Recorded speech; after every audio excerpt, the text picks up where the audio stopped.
Ang pag-asa ng bayan ay ang kabataan. Building the nation on fire. We build our nation na mag-apoy palalo, lalo na pagdating sa gawain ng Diyos.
Good evening! Hi, I'm Verna. And I'm Tracy, And welcome to Bonfire Night 4th Anniversary!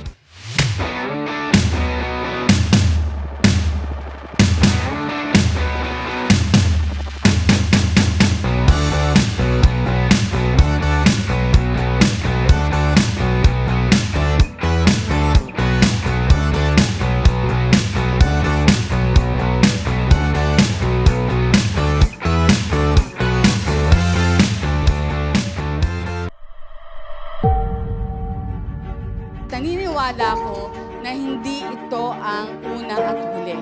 This is just the beginning.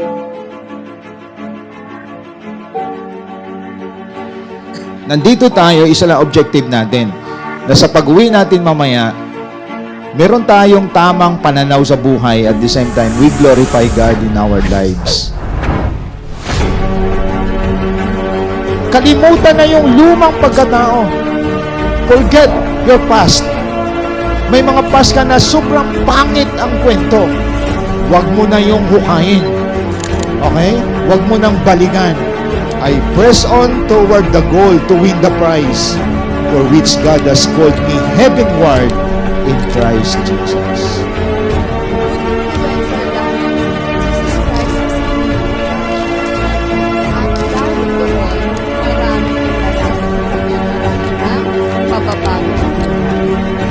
May nakalaang reward si Lord sa iyo. Focus ka ngayon sa future because you are now in the right journey of life.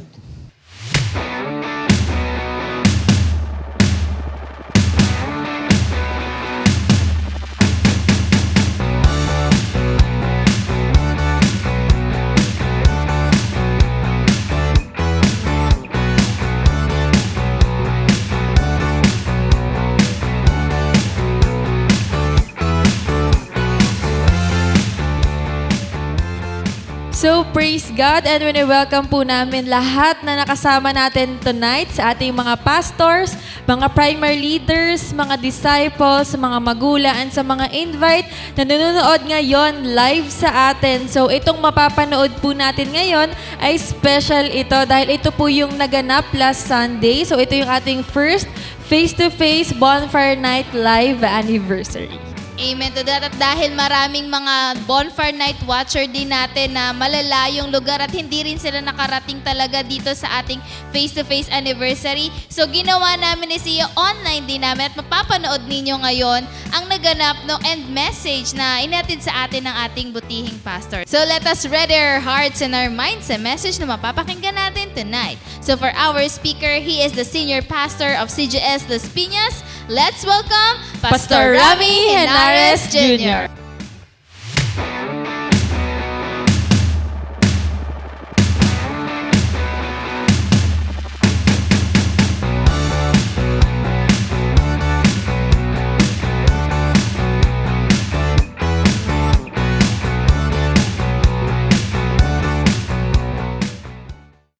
At tayo natutuwa ngayon dahil magkasama tayong lahat with our churches. Kasama natin dito ang Church of the Good Shepherd Paliparan with their pastor, Pastor Ray. So, congratulations, nakasama natin sila.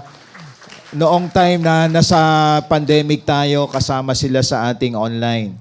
At ganon din si Pastor June together with the disciples na kasama nila ngayon. Congratulations, nandito sila. Palakpakan natin ang Panginoon.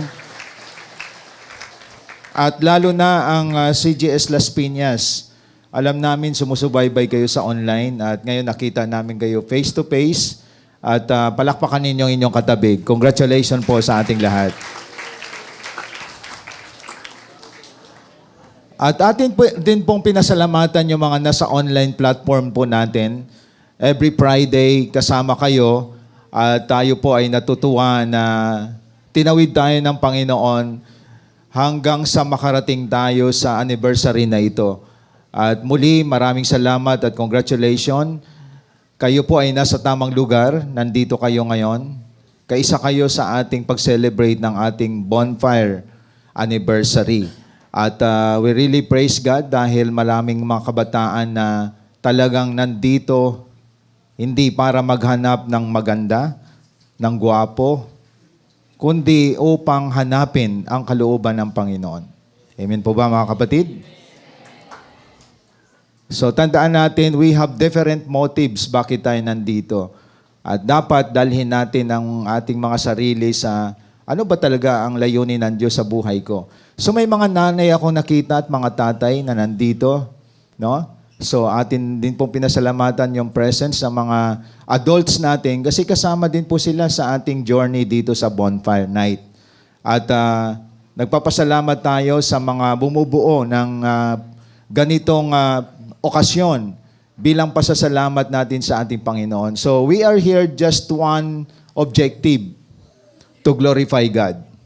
Nandito tayo, isa lang objective natin, na sa pag-uwi natin mamaya, meron tayong tamang pananaw sa buhay at the same time, we glorify God in our lives.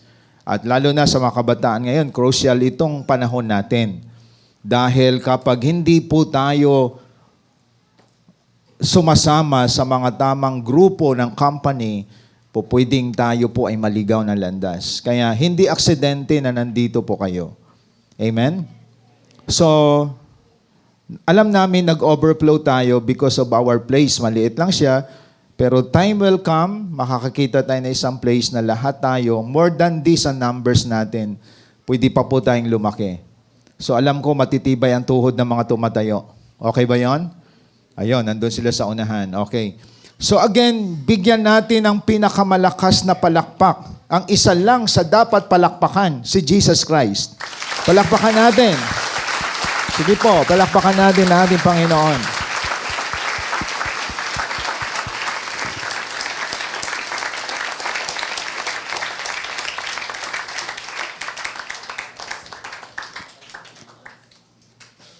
Ngayong gabi, ang ating pag-usapan, makikita sa Acts chapter 9, verses 1 to 19.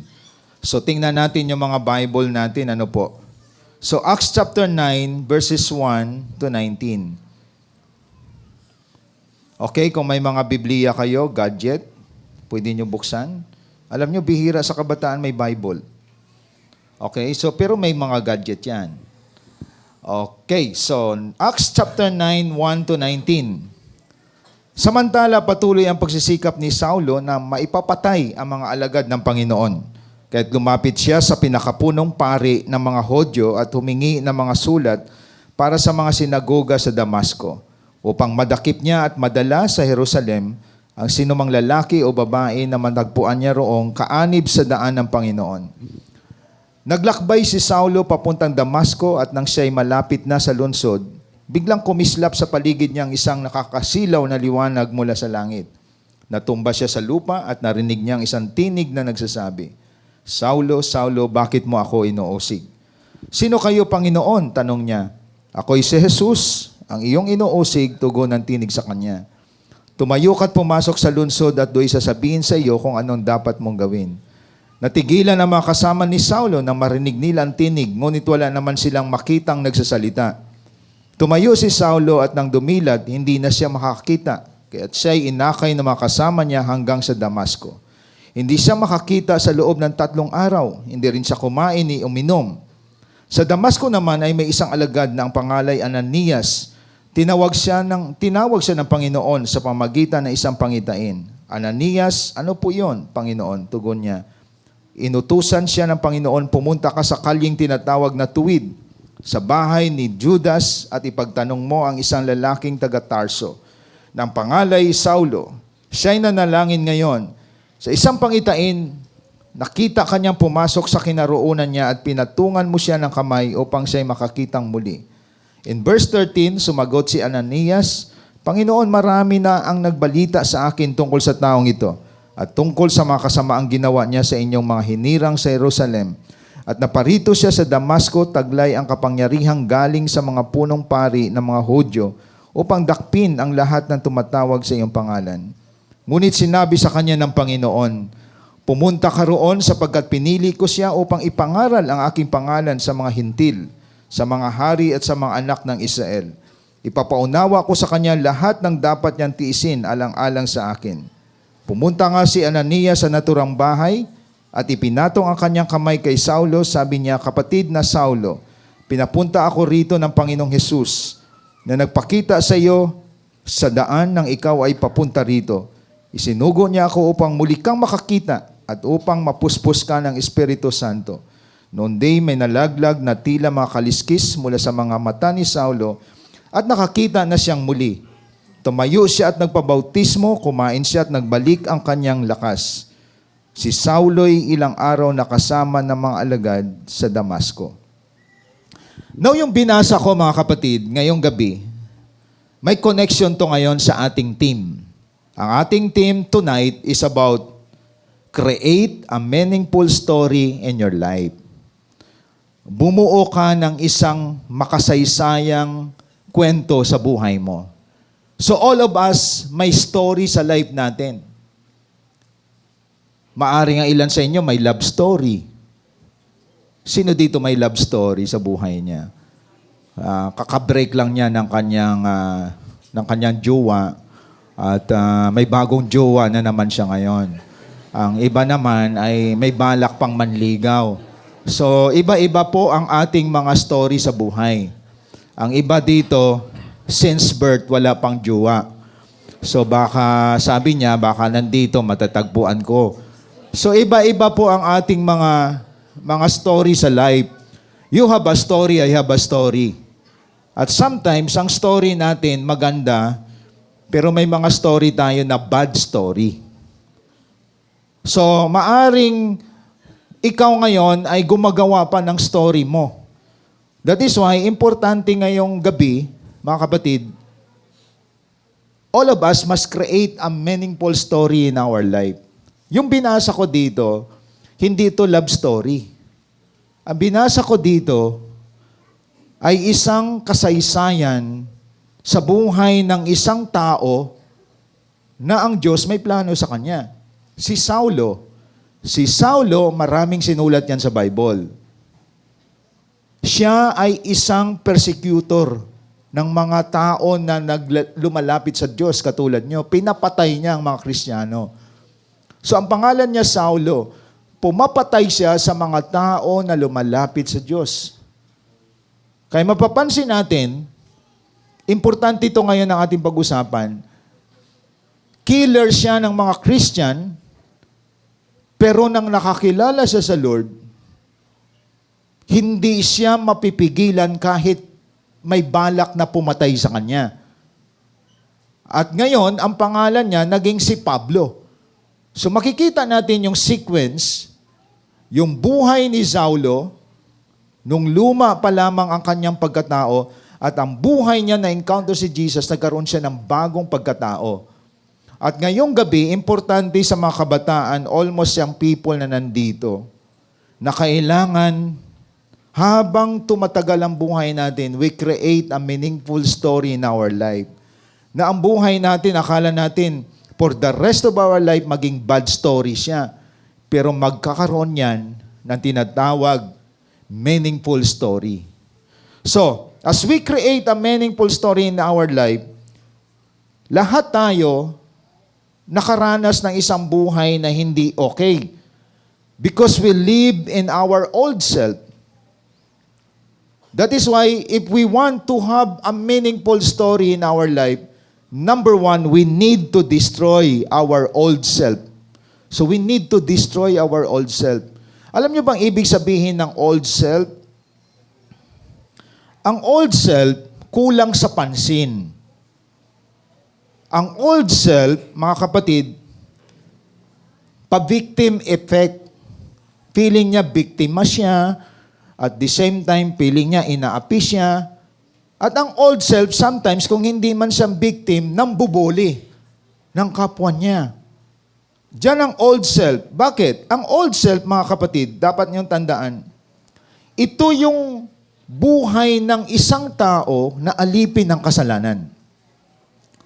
That is why we cannot create a meaningful story if we don't destroy our old self.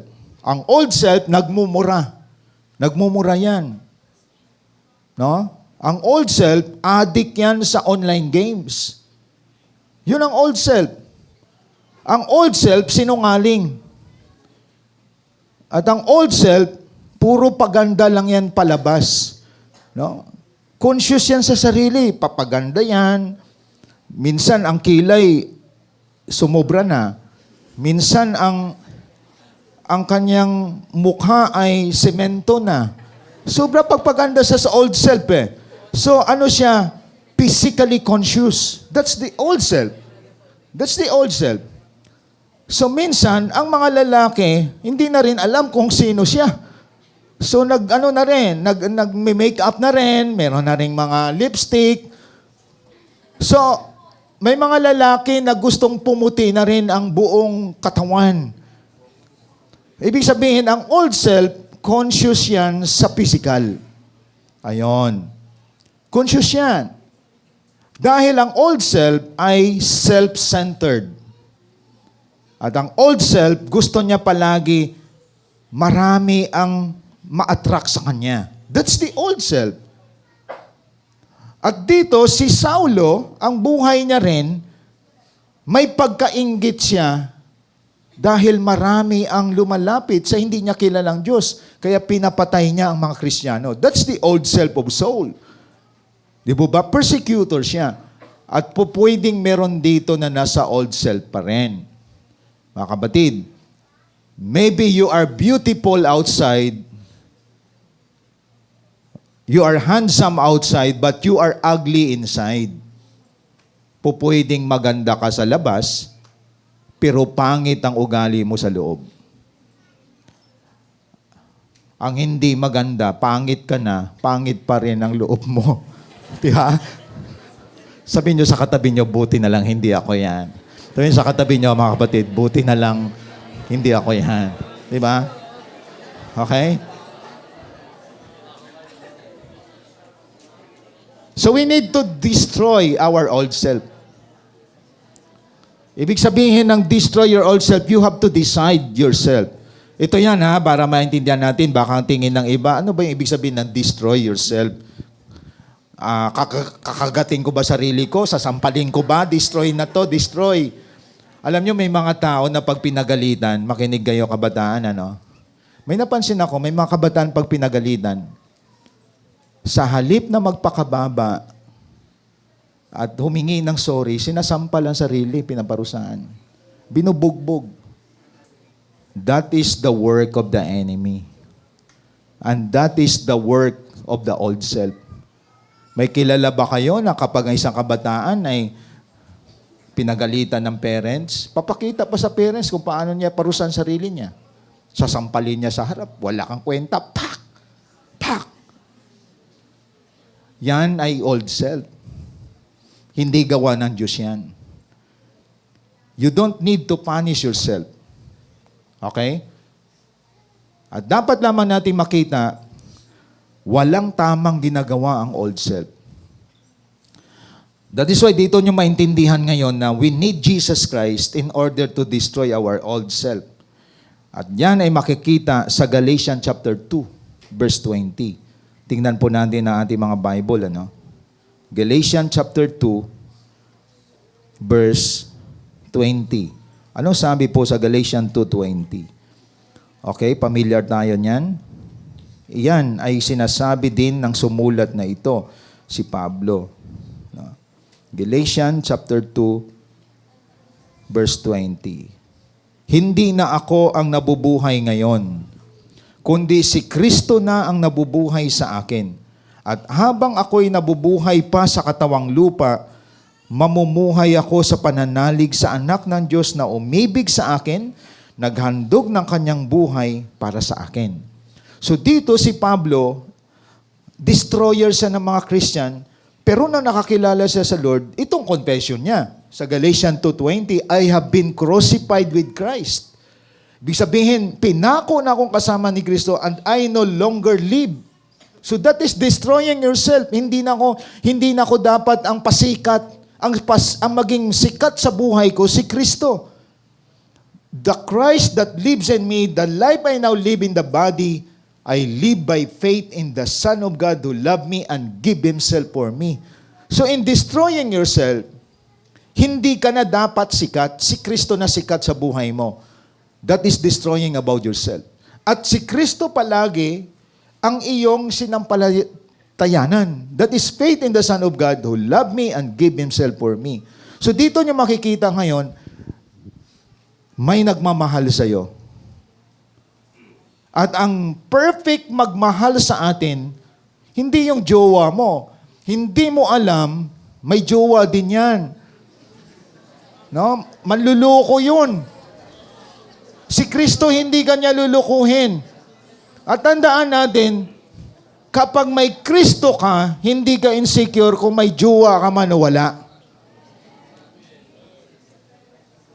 Ang sabik magka-jowa, pangit. Kasi parang naghanap sa baka, hindi nyo ba alam yung mga nagmamadaling magka-jowa ay kasi insecure sila sa sarili nila. No? Nag-aaral pa lang, meron ka ng boyfriend o girlfriend. Kaya tandaan po natin mga kapatid. Ito tandaan ninyo. Yun ang old self. At nakita ni Paul dito, ni Saulo, kanina nakita natin, kailangan pala ma-encounter niya si Christ. At nang ma-encounter niya si Christ sa road to Damascus, ito kayong confession niya. Pinako na akong kasama ni Kristo. So pag sinabing pinako kasama ni Kristo, ang ibig sabihin nun, may nagmura sa iyo, pinagalitan ka, may nambuli sa iyo, you are not affected. Why? Because you have Christ in your life. Hindi ka nagre-resback. Hindi mo nire-resbackan ng mga taong gumagawa sa iyo ng masama. No? Kasi may mga babae, nagsasabunutan pa minsan yan eh. Di ba? O kaya minsan may mga nambubuli pa dyan sa Facebook. Nagkakasagutan. Pero tandaan po natin mga kapatid, if you want to have a meaningful story in your life, you need to destroy your old self. How? You need Christ in your life. Naalala nyo ba yon? Mga during COVID, may isang magandang stewardess. Naalala nyo ba yun? May story. Magandang isang stewardess. Meron siyang mga wrong company, maling barkada.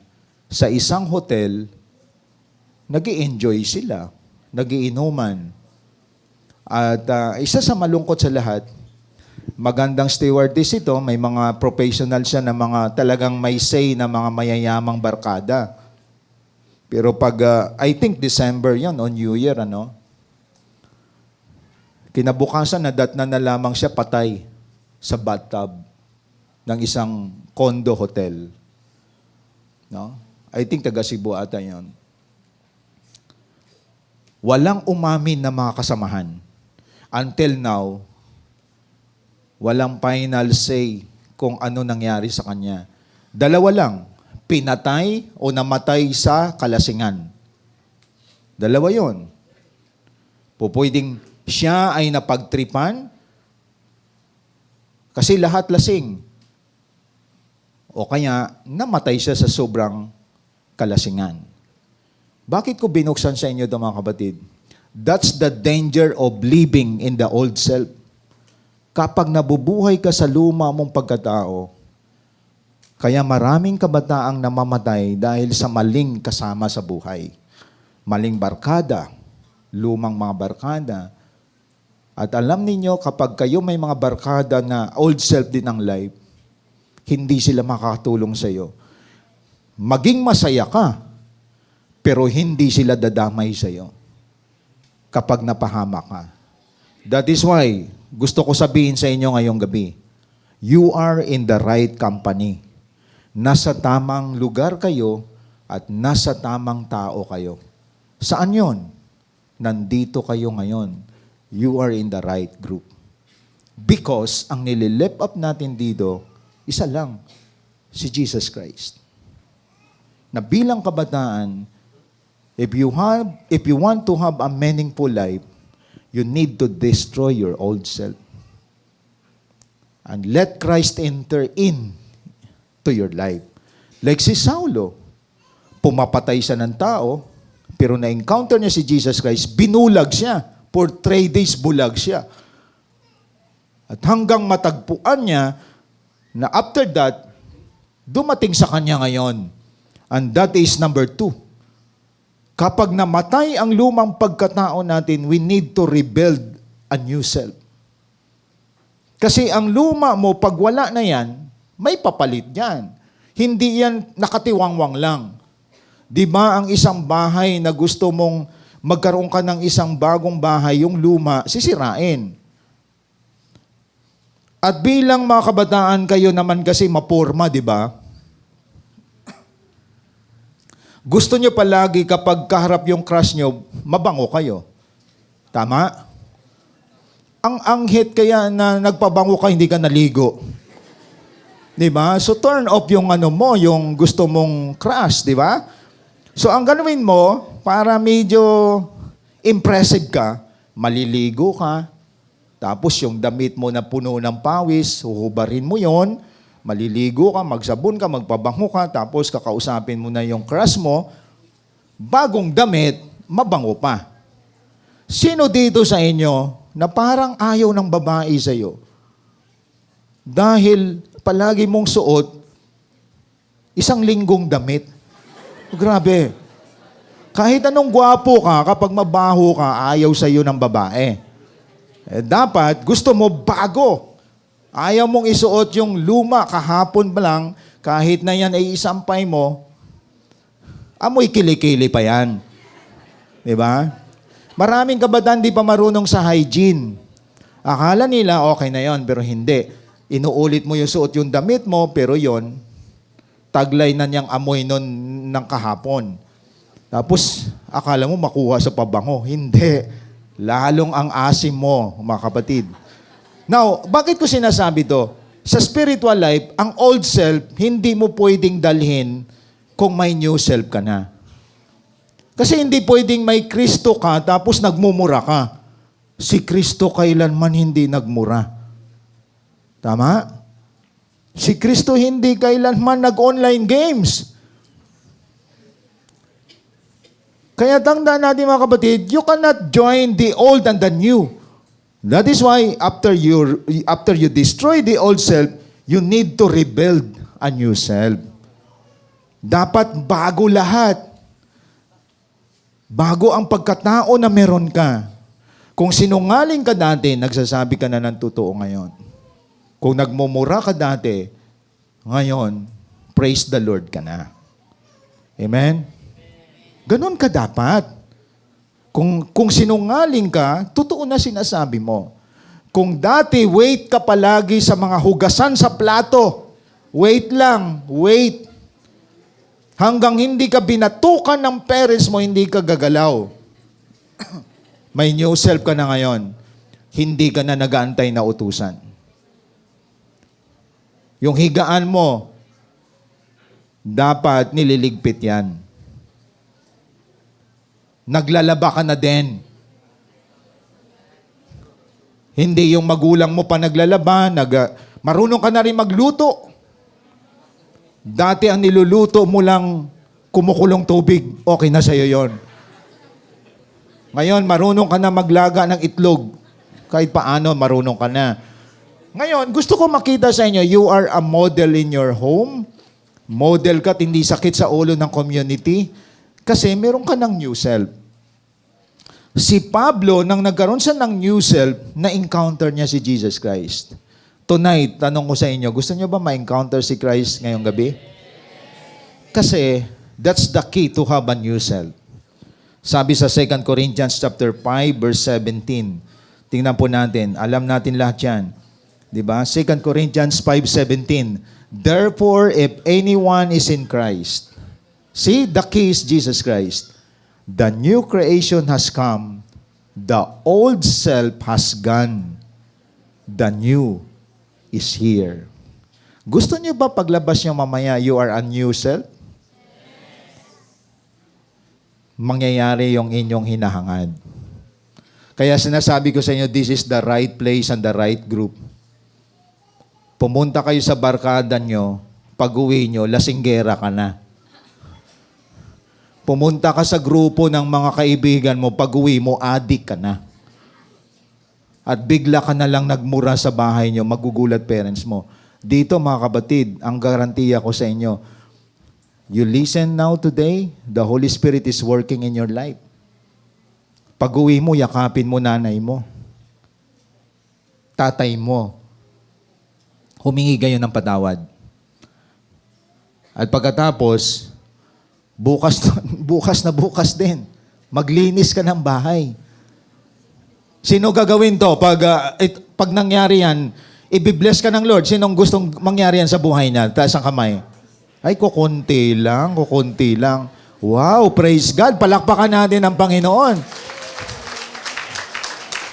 Ibig sabihin, kapag nabago ka, mababago ang inyong tahanan, mababago ang community. At sa coming November 9, sumama kayo. Great harvest will happen. Magdala kayo ng mas marami pang kabataan, mga kapatid. November 9, kasama Paliparan, Gawaran, Las Piñas, sama-sama tayo sa November 9. Amen? We will bring our young people there na sila din makarinig. Kumbaga, initial lamang ito, mga kapatid. And we are excited because we want nation transformation. And Bonfire is an instrument of God upang gamitin kayo sa pagbabago ng ating pamilya, ng ating bansa. Is that a new story in your life? Amen, mga kapatid? Is that a meaningful story of your life? Amen. Palakpakan natin ang Panginoon. Praise God. Ibig sabihin, a meaningful story in your life, your love story is between Jesus Christ and you. Ang love story mo sa buhay, sira ka, walang kwentang kabataan ka, pero inayos ka ni Lord para gamitin ka niya. At ganun si Pablo. Naging great missionaries at maraming nabago ang buhay.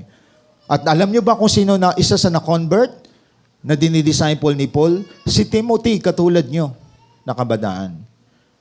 Ang masarap na kasaysayan, nakilala ka bilang kabataan, sa buong angkan nyo, nakakilala sila sa Lord dahil sa iyo. That is a good story. At the same time, nagpapasalamat sa iyo ang community dahil maraming kabataan na dinala din sa Lord. That is a good story.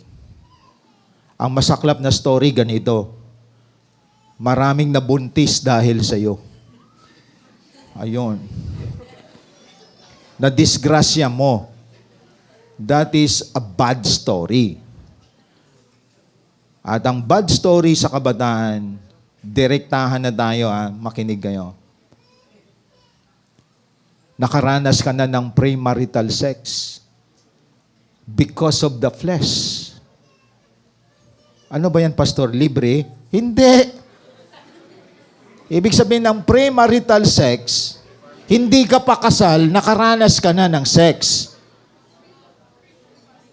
Pa-inosente effect pa kayo. Lantad yan sa Facebook. Mga teenager marunong na. Di ba? Makipaghalikan. Dati, ang hinahalikan natin, nanay natin. Ngayon, nagnanakaw ka na ng halik. At the same time, tandaan ninyo mga kapatid, that's rampant today. Kabataan, teenager, makikita mo, pumapasok sa isang maling relasyon, at tandaan ninyo mga kapatid, preserve your virginity bilang mga kabataang babae at kabataang lalaki. Because you are now a new person. Amen?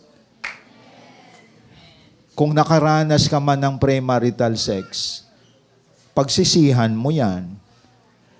At huwag na maulit muli. At ang time ay dumarating, God is willing to forgive you. Then be careful now. Start again. Kung nagkamali ka man, mga kapatid, may pag-asa pang baguhin buhay mo. Because the word rebuild, itayo mo muli ang pagkatao mo. Amen? Diba? Sa mga lalaki, direktahan na tayo, may mga masturbation kayo, diba? Masturbate. Nag-i-imagine kayo ng babae. And that is the work of the flesh. Ayon. Kita niyo mga kapatid? Ibig sabihin, kapag walang laman ng utak at puso mo ng Word of God, lahat ang mga kabataan sinasakop ng gawa ng laman. That is why you need the Lord Jesus Christ in your life. Amen po ba mga kabataan? At tandaan ninyo, don't destroy yourself if you are now rebuilt by the Lord Jesus Christ. Kasi wala na ang luma. Bago ka na. Okay? At isa sa maganda sa lahat, gradually you create now a good story in your life, not a bad story. Okay? Alam nyo, maraming kabataan nagpapakamatay kasi akala nila wala ng pag-asa ang buhay. Alam nyo, kung nasira ka man at may sumira sa buhay mo, start to rebuild your new self. Accept Jesus Christ as your Lord and Savior tonight. Kailangan mo si Kristo. Don't condemn yourself. Nagkamali ka ng ilang beses, hindi aksidente na nandito ka ngayon. Kaya ka pang baguhin ni Lord.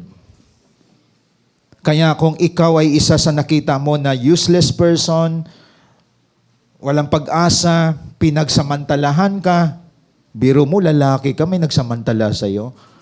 Di ba? Ni-rape ka, biro mo lalaki mong tao, ni-rape ka, di ba? Don't condemn yourself.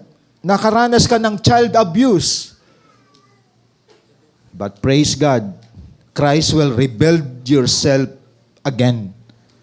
I-rebuild ka ngayon ng Panginoon. Upang ikaw magkaroon ng protection, you need people like this. You need cell group. You need leader. You need discipler. You need mentor to guard your life. Kaya kung tingnan natin, ang mundo, isipin nyo, sinisira tayo. Pero ang church, binubuo tayo. This is your family. You are entering the family of God. And tonight, you are part of the family. May pamilya ka, kapatid. Ibig sabihin, maaring may mga broken family dito, at marami dito broken-hearted, at marami dito na parang feeling neglected.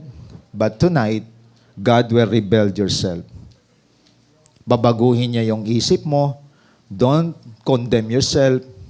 At the same time, start to rebuild yourself and seek for a leader or discipler.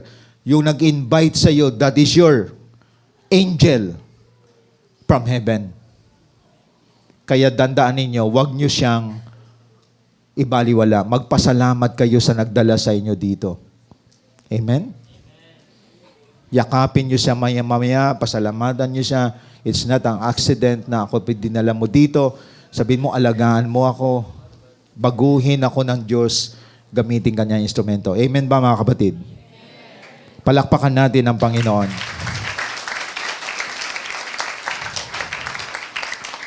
Then, like si Saul na na-encounter niya si Christ, na-rebuild niya yung life niya, naging great missionary siya. Ikaw din ngayon, start now. That is number 3. Start a new journey.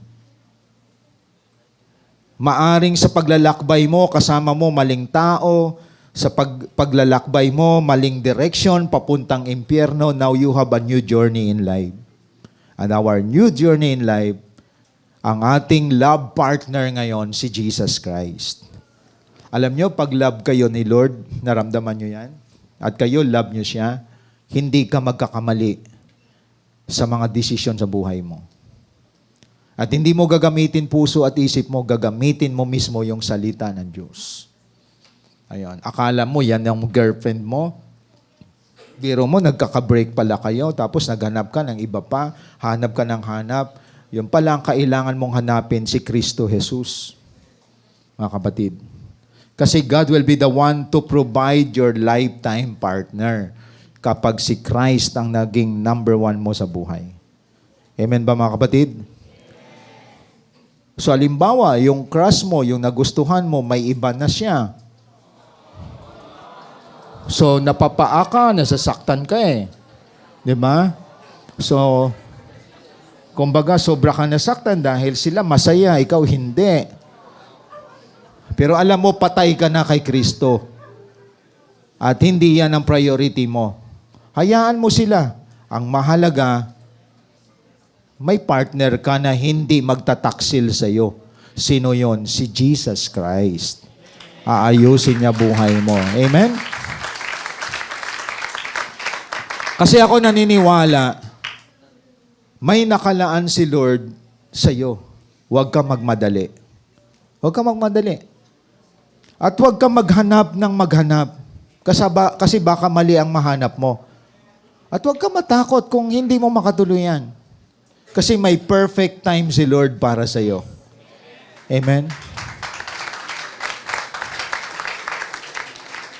May narinig akong pa-yes pa, nag-aaral ka pa lang eh.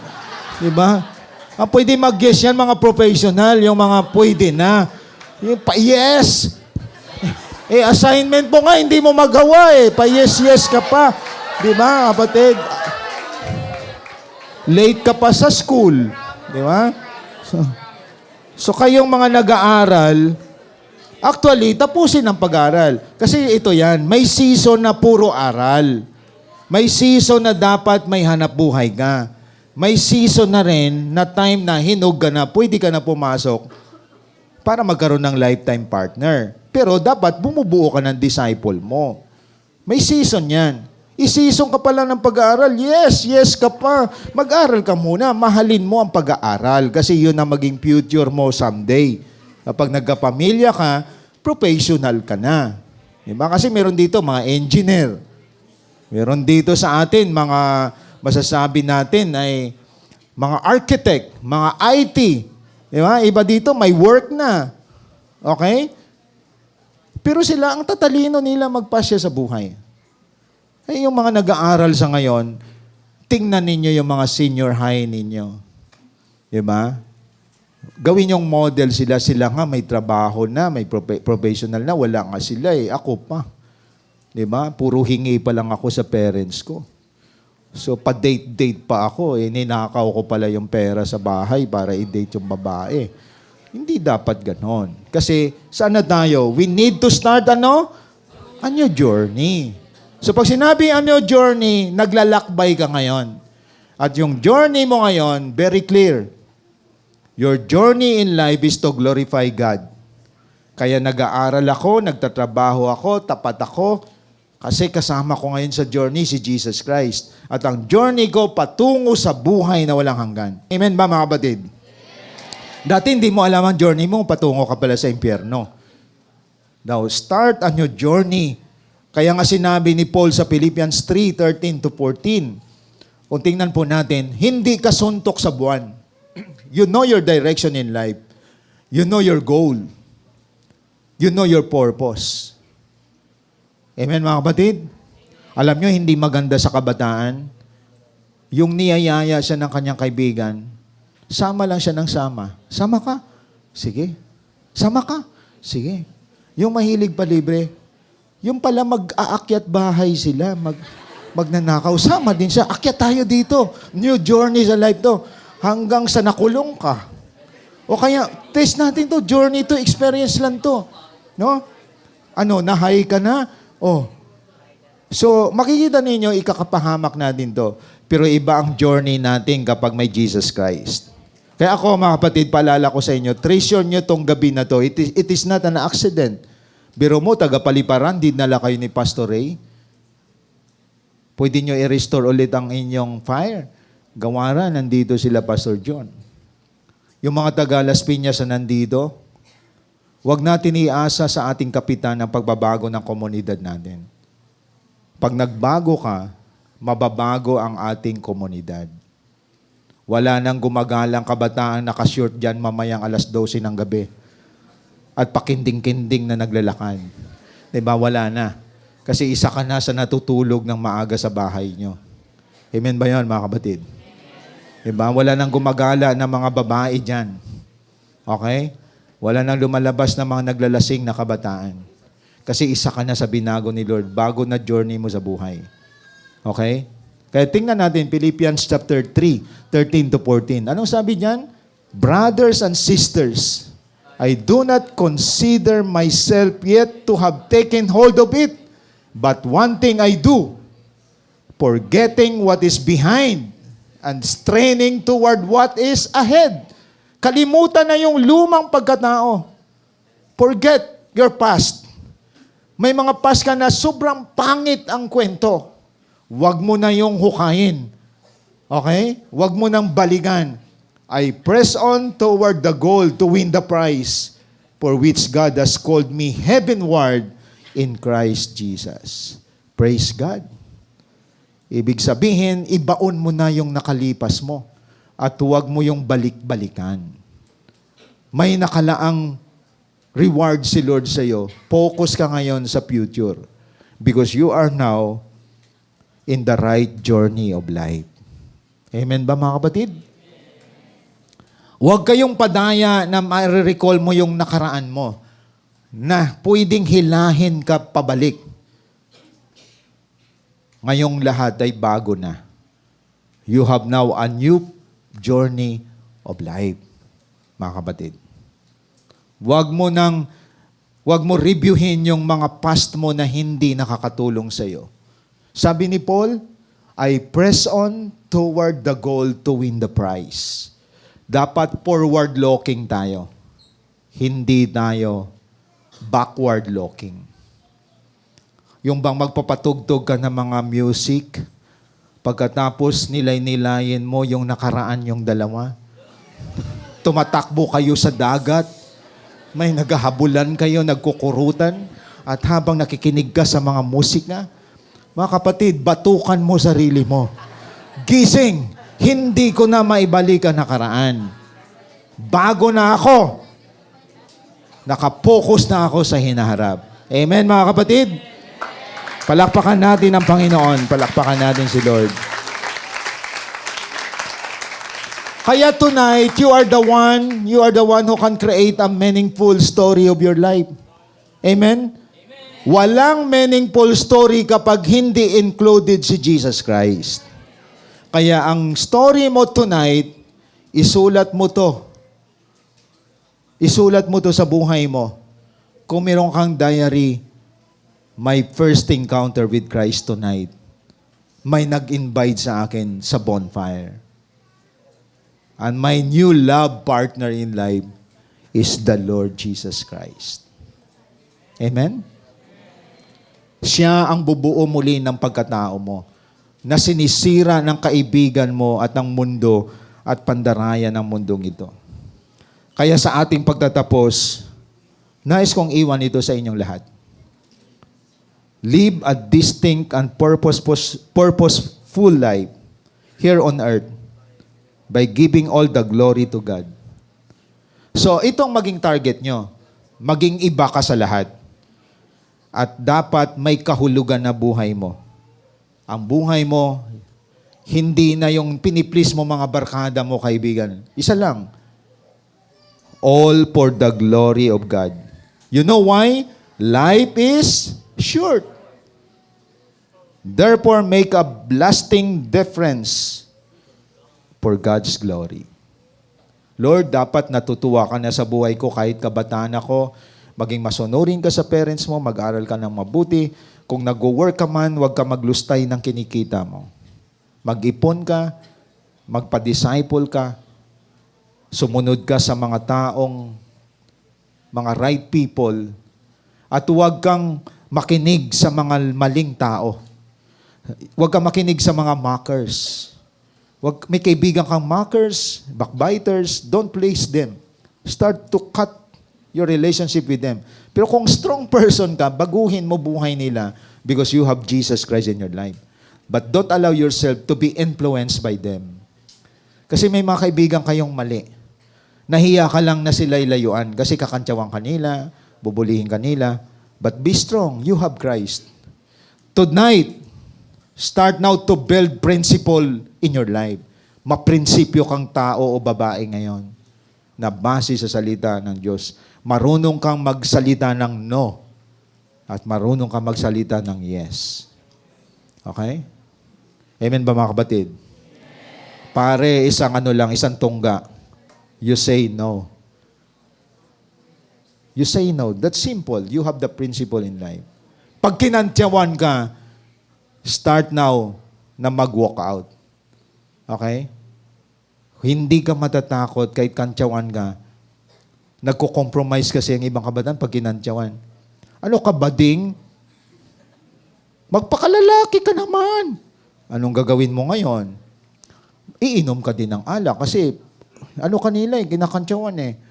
Kaya nga kapatid, ngayong panahon ngayon, dapat may maprinsipyo ka base sa Word of God.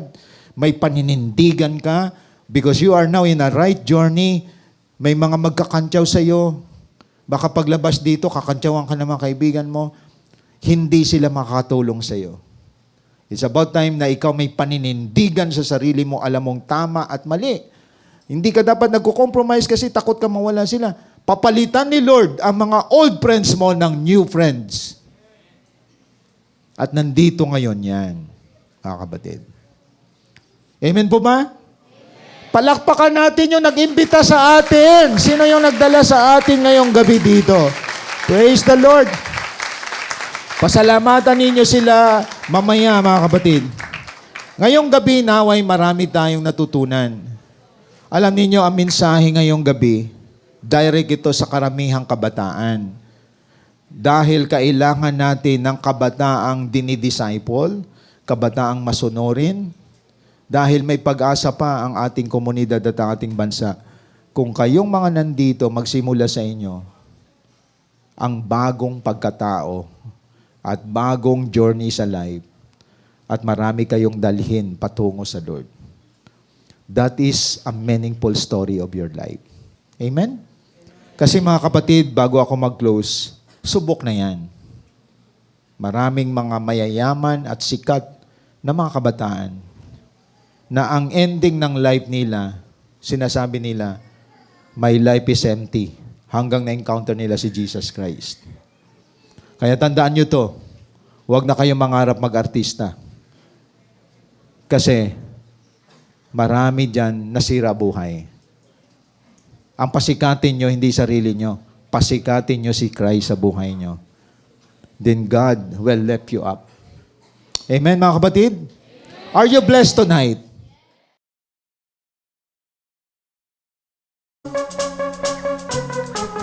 We praise you, Jesus.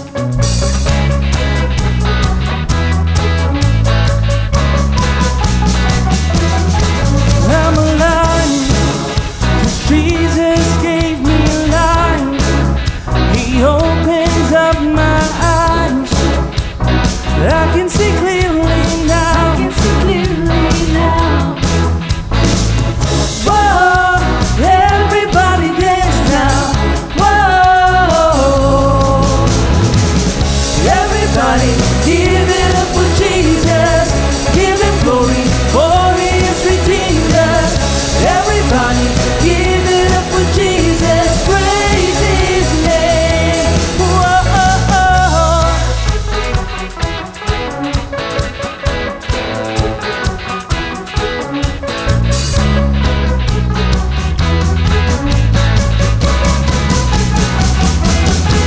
My desire is to lift you higher. It's only burning brighter. This passion's inside of me.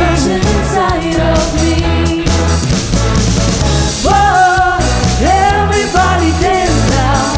Whoa, everybody give it up for Jesus. Give him glory, for he has redeemed us. Everybody give it up for Jesus. Praise his name.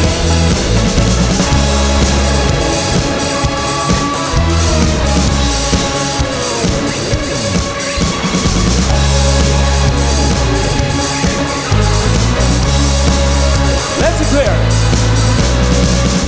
Everybody give it up for Jesus.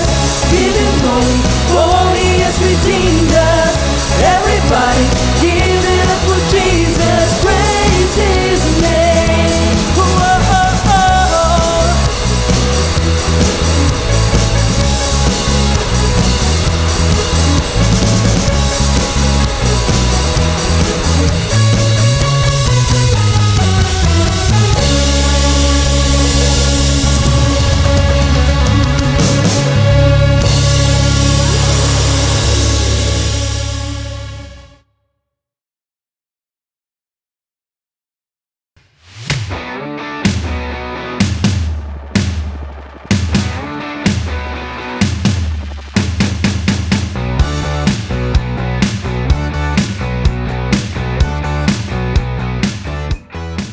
So praise God and salamat po sa lahat na nakasama namin last Sunday dito sa ating Bonfire Night Live. So mayroon tayong total of 300 plus na youth na nakasama natin live for the first time. And ngayon sa ating live dito sa ating gawain. So salamat po sa inyong continuous support. So salamat po kay Pastor Rami, kay Pastor Adel, and sa mga Bonfire speakers po natin and the team behind Bonfire po yung ating multimedia and yung mga admin na kasama po namin.